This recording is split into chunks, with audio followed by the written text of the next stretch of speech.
In today's video, I'm going to show you how easy it is to draw a landscape with a minimal amount of pencils and a minimal amount of values. Let's get started.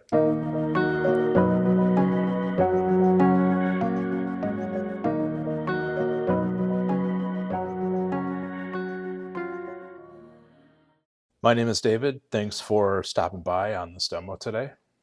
What I wanted to convey in this video today was how easy it is to render and get a landscape to read with a minimal amount of tools. In this demonstration, I'm using just 3 pencils, the 3H, the HB, and the 7B. And the reason for this, that I'm using just a few pencils, is I'm using a very minimal amount of values to communicate this landscape. So starting off with 3H, I'm going to do simple shapes to communicate the major forms that we see in this source image. What I'm using for this demonstration is an image from the artist Wendell Blake.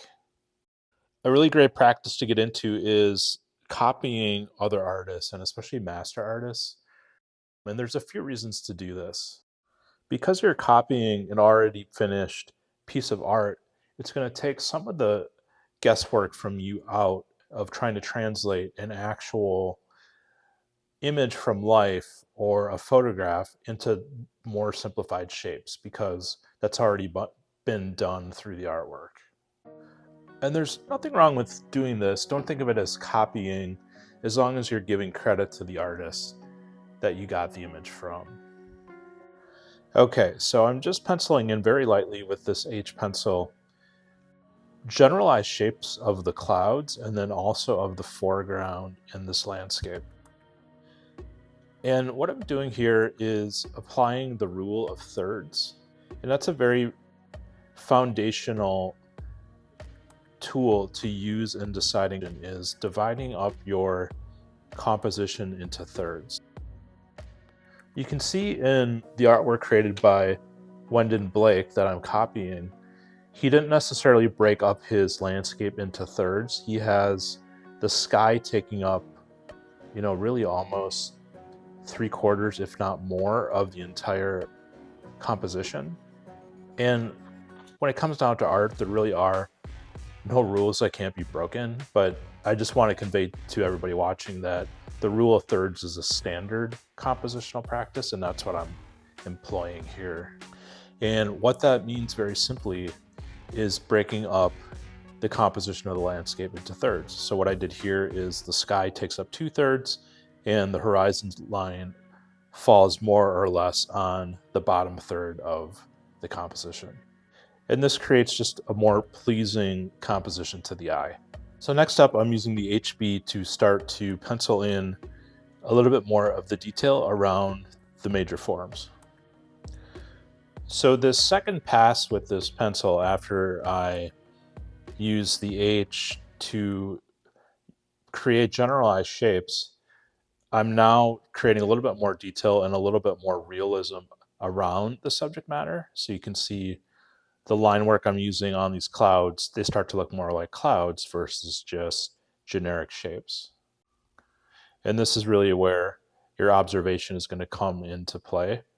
Obviously, I'm using a little bit more imagination here since I'm copying an already existing piece of art.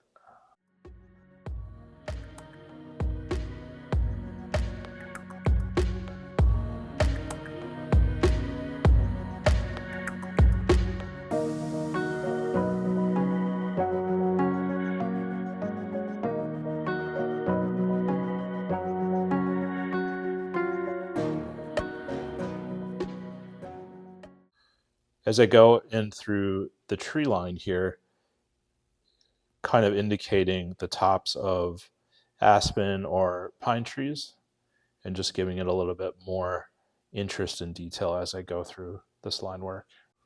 And then very simply establishing the horizon line, and then working on the foreground and creating this river or creek that's drawing your eye into the back of the composition. Part of the reason I picked this image to use in this demonstration is it's pretty simple in that there's not a lot going on in it apart from the clouds, the mountains, the stream, and the tree line. And there's a very limited amount of value that you see here. So I thought this would be a great thing to show.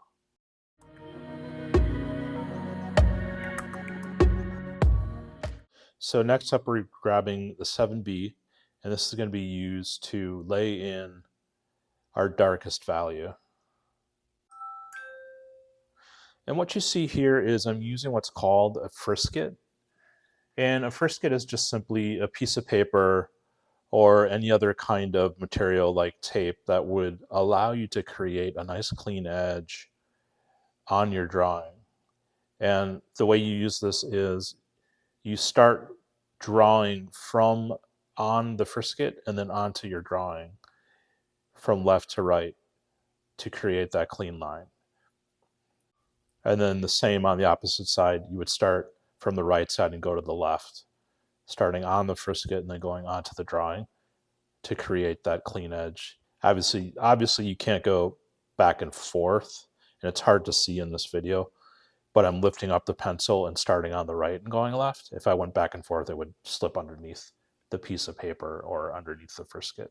So really a great, simple, handy technique to create a kind of a more polished, crisp, finished image. So what I'm doing in the sky, and you can clearly see this in the source example, is the darkest value in the sky is at the top, and then it gets less in value as it goes down towards the horizon line. And that's a pretty standard thing to keep in mind when you're drawing or painting a landscape, is it's going to be a higher value and have more intensity at the top, and then decrease in intensity and value as it goes down to the bottom of your composition towards the horizon line.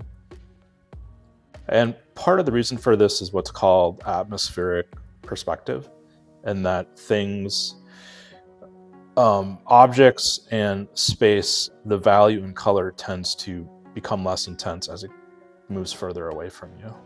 So picking up the HB again, what I'm doing here is defining the form of the clouds. And this is an interesting thing to think about, is when you think about a cloud, you don't really think of it as a solid object. You think of it as almost something like fog that is moving. But in the case of depicting clouds in art, you really need to think of them as objects. And what I mean by that is they have form like everything else. So what you see here is I'm adding a darker value to the right side and the bottom edge of these clouds, which means I'm indicating that the light source is coming from the top and from the left. So think of this as no different than a cube or a box being lit from the top and the left, and it would have shadow on the right and the bottom. So if you think of clouds this way, it's going to make depicting them much easier. And you don't want to get too heavy-handed on this shading, otherwise they're going to start to not look like clouds. So you want to have kind of a delicate touch here.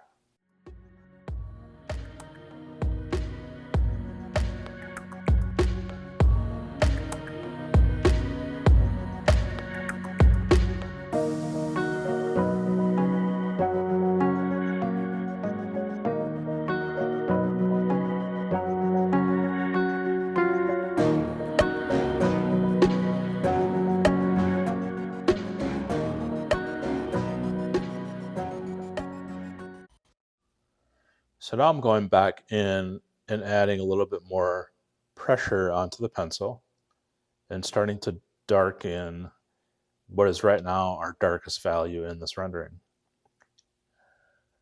So starting at the top, working my way down.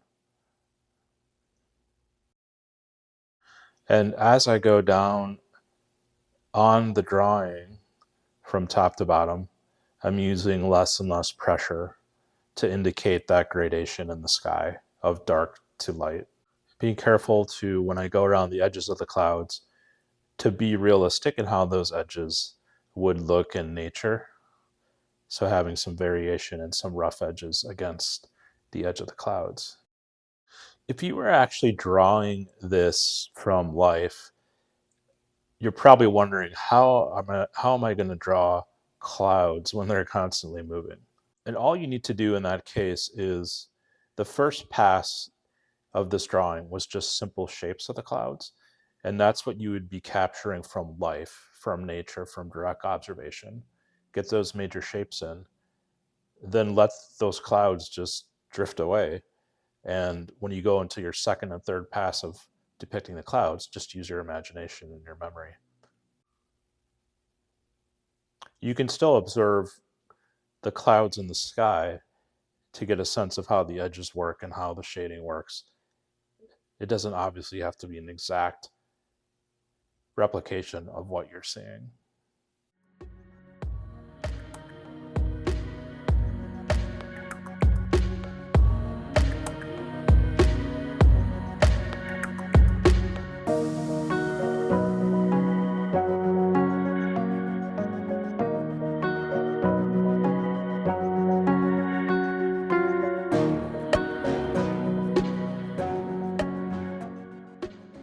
So now I'm going to grab my Kneaded eraser, and this allows you to put a little bit of a tip onto the eraser to get more detail and erase out some of the darker areas and pull out some of the highlights where there should be highlights.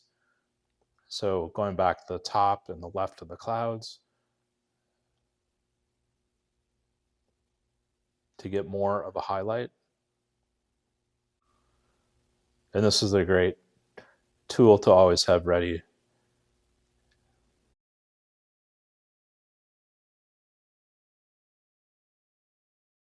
And as you're doing your drawing, make sure that you're stepping back, squinting, looking for how the values are working all together, and adjust where needed. So now I'm going and picking up the 7B and starting to lay in the tree line, pulling that frisket back again. And this tree line and these hills have a very dark value and intensity to them, so I'm laying it down pretty heavily right off the bat. As I go through on the top edge now, indicating the tips as if there's pines or aspens. And then you can see too, I'm varying up the line work, and you can have a lot of fun with this. So you can kind of indicate roughly trees and natural structures, fallen limbs, etc. So you can see how just with a minimal amount of variation in line and application of the shading, how it starts to indicate natural forms of trees. This is where you start to really walk a fine line of what you're directly observing and what you're just having fun with and allowing your artistry and imagination to come into play.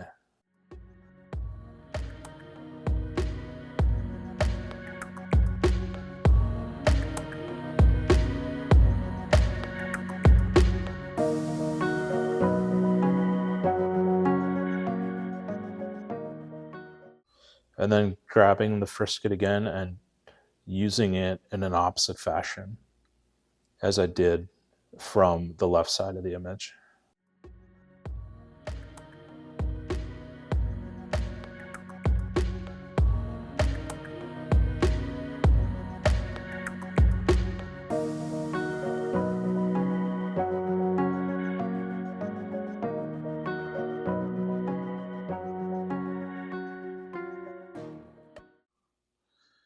So now I'm picking up my HB, which is my middle range of the 3 pencils that I'm using.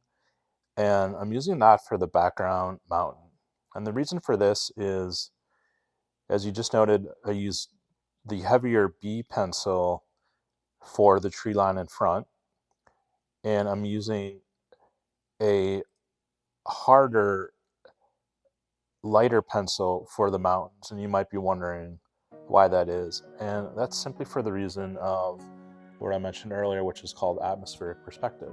So the mountain, which is further away, is going to have a less intense value. And for that reason, I'm using that harder lead, which gives me a lighter value. So that helps it to feel like it's receding back into space.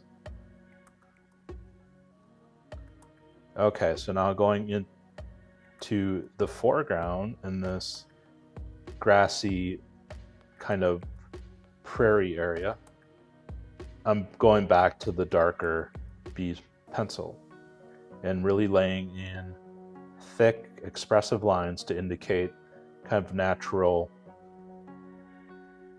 growth of this prairie feel. And the Frisca comes in very handy here to allow my lines to be expressive and look like they're just flowing right into the rendering. So this is where you want to just really be confident with your line work and have fun with how you lay these lines down with your pencil. So if you step back from this, you can already start to see how there's a definite defined sense of space and atmosphere already coming into play with really just a minimal amount of values that we've used. We essentially have the paper itself, which is the lightest value, a middle value for the mountains and the clouds, a little bit darker for the sky, and then the darkest for the tree line in the foreground. So now going back with the heavier B pencil, I'm starting to draw in a little bit more detail around the river and creek edge here, starting to indicate what might be grasses or just various foliage. You know, you can have fun with this and just use your imagination.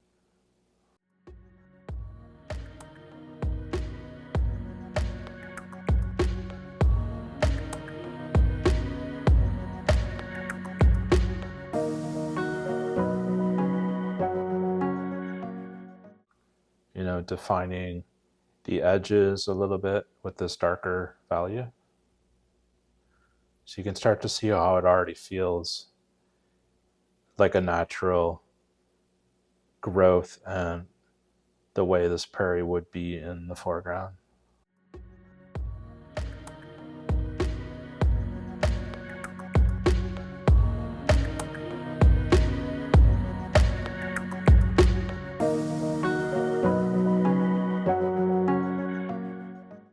And then going in with my HB pencil, just adding a little bit of shading to the edges of the river, not the middle part of the river, but the edges where it hits the banks to help it feel like it is a little bit more realistic and there's cast shadows coming off of the prairie grasses onto the water. And then going back into the mountains, if you remember what we talked about everything being a shape and having highlights and cast shadows, I'm applying that same idea to the mountain here.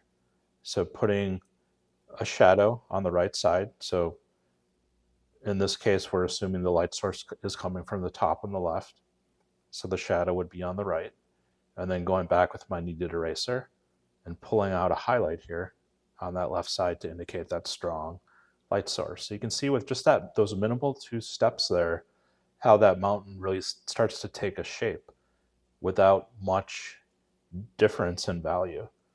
And now I'm going back with that kneaded eraser and removing some of those hard line edges on the tops of the clouds and making them more light and letting the paper come through to have a more realistic effect. So just very delicately pulling out some of those harder lines that are at the top of the clouds. Just takes a little bit of finessing and a light touch to minimize that.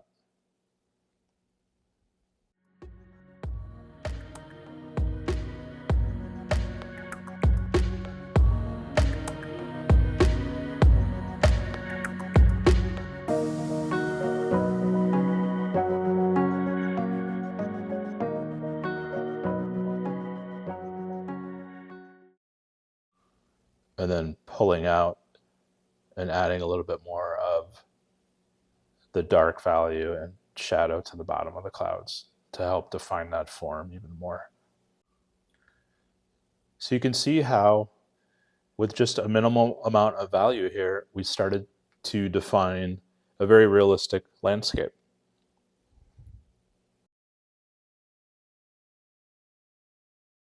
So this is a great thing for everybody to practice and show themselves how, with minimal shading and a minimal amount of tools, you can create a pretty realistic rendering.